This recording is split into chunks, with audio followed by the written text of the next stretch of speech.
Yeah, just first of all, just like to give credit to Georgia. I thought they really outplayed us there in the second half. Um, when you look at the game, of course, we'll learn a lot when we watch the tape. Um, you can't turn the ball over three times against anybody and expect to win. We turned the ball three times in the second half. One's for a defensive score, two times, or I don't even think they made a first down and kicked field goals. So there's 13 points there that really changed the game. Made a lot of mistakes on the defensive side, especially on third down.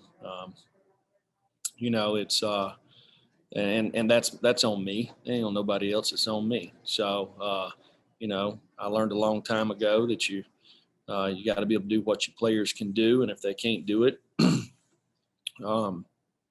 you gotta do a better job coaching them up, and I've got to do a better job doing that. Offensively, created a couple of explosive plays in the first half, but in the second half, didn't control the line of scrimmage. Played behind the sticks. Got to be more explosive. Got to be able to run the ball, and we didn't really create any plays in special teams. So with that, I'll take any questions. All right, we'll start with Vince Farrar, and then we'll go to David Pascal.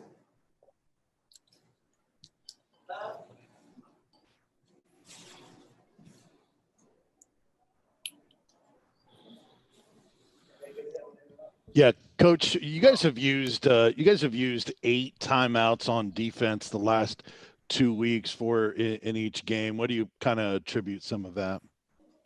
Well, there was a couple of times we didn't have the right personnel on the field. We had a few guys that got hurt.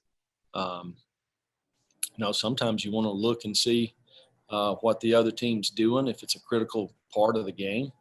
I felt like there was 2 times tonight that we used timeouts when maybe we didn't want to, but we probably thought it was the best thing to do. Jeremy, I know you talked about the turnovers in the second half. Did Georgia do anything coming out of the gate there in the second half that was a little bit different that gave you guys trouble? Talking about on the offensive side? I'm sorry, on the defensive side, what they did. They got pressure on the quarterback. I don't know exactly what pressures they ran, but a couple of times we had people blocking them, and they beat us in one-on-ones. And then we threw a pick, which was an ill-advised throw. You just can't do stuff like that. I mean, it's pretty simple. We turned the ball over 3 times and didn't get any turnovers the second half. It's a difference in the ball game. And as a quick follow, is that as deep of a defense as you've seen? I know you were a part of a lot of deep defenses at Alabama, but when you look at Georgia's defense, is that one of the deepest ones you can remember? Because it seems like they play a whole bunch of people. Yeah, I guess I hadn't studied them that much. They got good players and do a good job coaching them up. All right, we'll go to Blake Topmeyer, followed by Jimmy Himes. Jeremy, what do you think has to happen for Tennessee to close the gap to where Georgia is right now? Don't turn the ball over 3 times in one half. It's pretty simple, guys. It ain't about timeouts. It ain't about it's about turning the ball over 3 times in the second half. It's about not being able to run the football. It's about getting off the field on third down. It's everything I said in my opening statement. So, those things we got to fix, and we'll work hard to do that. Jeremy, did you feel like you would be able to run the ball more successfully than you did against Georgia because you weren't able to mount much of a run game? Yeah, we didn't run the ball very well at all. Didn't seem to get in rhythm offensively. We created a couple of big throws there. But to win in this league, you have to be able to run the ball, and we didn't run the ball tonight. And it's tough to win that way when you become one-dimensional. And also the goal line stand at the end of the half. Did you feel pretty good about where your team was, maybe having momentum going in at halftime? Well, I mean, I didn't feel like we played real sharp defensively. Just made a lot of mistakes, especially on third down. Let the quarterback out of the pocket. Give them they got 2 first downs on penalties. One I think was a 3rd and 14 that they end up getting a first down on. So, we're sitting there with a lead at halftime. You got to go play the second half, and we had an opportunity to do that. We turned the ball over twice there. And I thought the defense really done a nice job holding them to field goals. But we never could sustain anything offensively in the second half. Austin Price, then David Ubben. Coach, for the struggles in the offensive line, was that, was there anything you saw in particular? Was it one particular side, or was it just kind of everybody in your opinion? And then 2, the turnovers, the fumbles specifically in the second half, do you attribute those more to Jarrett or the O-line? I'd have to watch the game to see. Y'all probably got a better idea of it than me, because you get to watch replays and all that. I know that we lost a guy on an edge one time, and he knocked the ball out of our hands from the blind side. We made an ill-advised throw on an interception. So we didn't do a very good job protecting, but when you're not able to run the football, that's what happens. David? Yeah. Jeremy, when you look at the second half, why do you feel like you guys weren't able to sustain anything offensively? Well, I think if you look at the first half, we didn't sustain a whole lot there either. I think we just created some explosive plays. We got to do a better job coaching our guys up so they can execute at a high level. Mike Wilson, then Joe Rexroad. Yeah, Jeremy, the offensive line was hit with a few penalties today. Was there anything in particular going on there? And is there anything that came from Georgia that contributed to that? It's unusual for the center to snap the ball. The center to get, I guess, an illegal procedure. So I don't know if they were saying the snap count. I don't know if they were just making move calls. But I mean, there's no reason for that. We've got to do a better job. But I don't know how many penalties we had. We had a lot.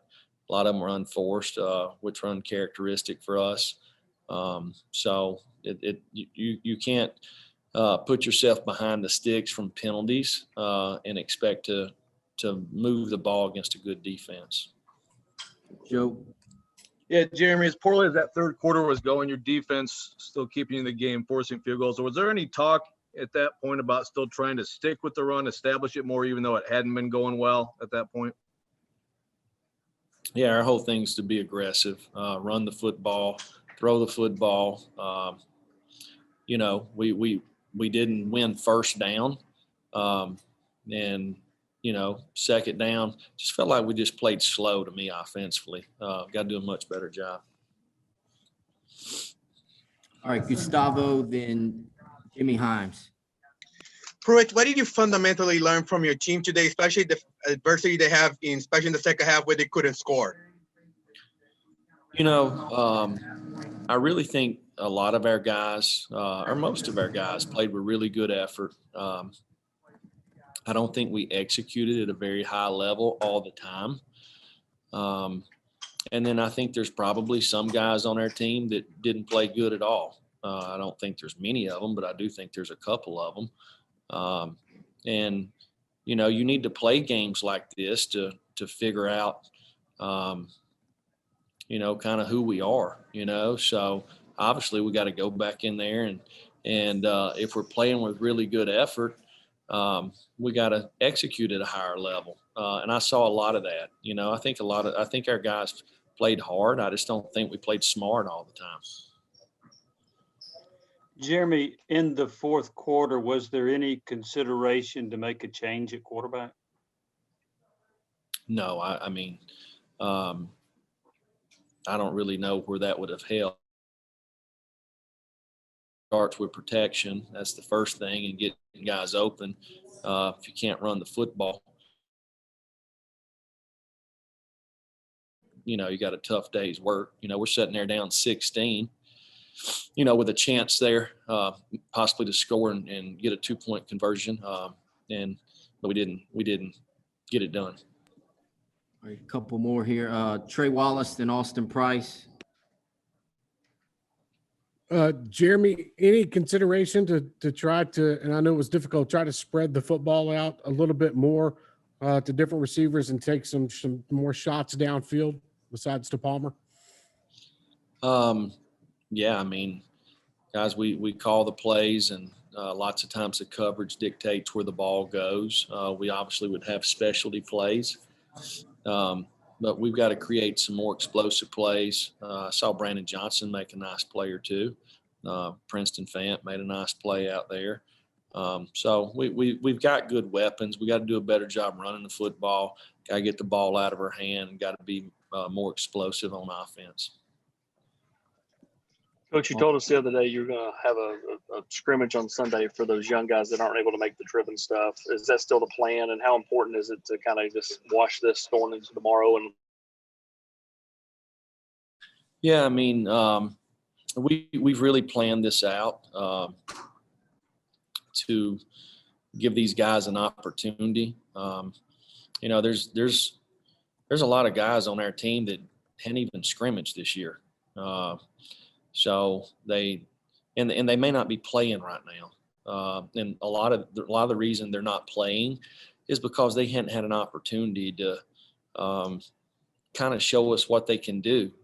You know, and it's not their fault. It's just the circumstances that we had. So we're going to try to give these guys an opportunity tomorrow night to kind of get them along. So because we have a lot of guys that are talented that just aren't getting to play right now.